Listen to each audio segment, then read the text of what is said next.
গোয়ালপুকুরের পাঞ্জিপাড়া এলাকায় শুটআউটের ঘটনায় গ্রেফতার দুই, উদ্ধার আগ্নেয়াস্ত্র ও 1 রাউন্ড তাজা কার্তুজ।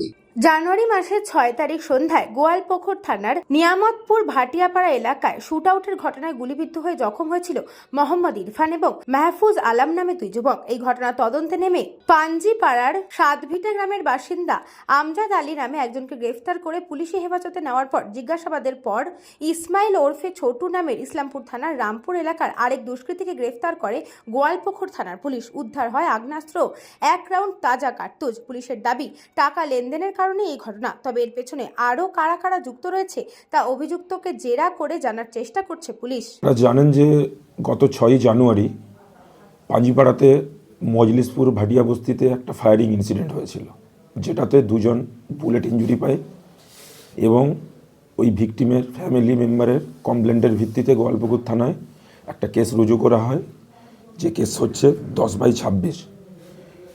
কেসটা রুজু করা হয়েছিল দুজন আননোন দুষ্কৃতীর বিরুদ্ধে। কি অভিযোগ এটা ছিল, দুজন আননোন দুষ্কৃতী বাইকে করে ওদের উপর ফায়ারিং করে।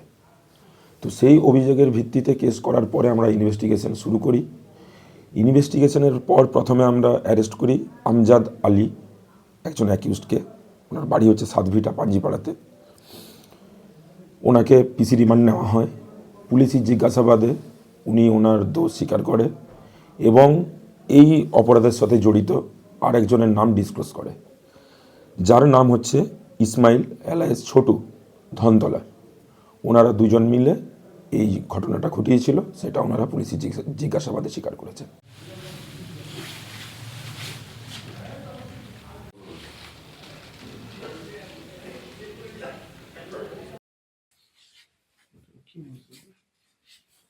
উত্তর দিনাজপুর থেকে পরিমল সরকারের report, News Banga time.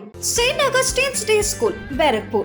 Success for every child. Admission open 2026 to 2027. Contact number 900793 4555.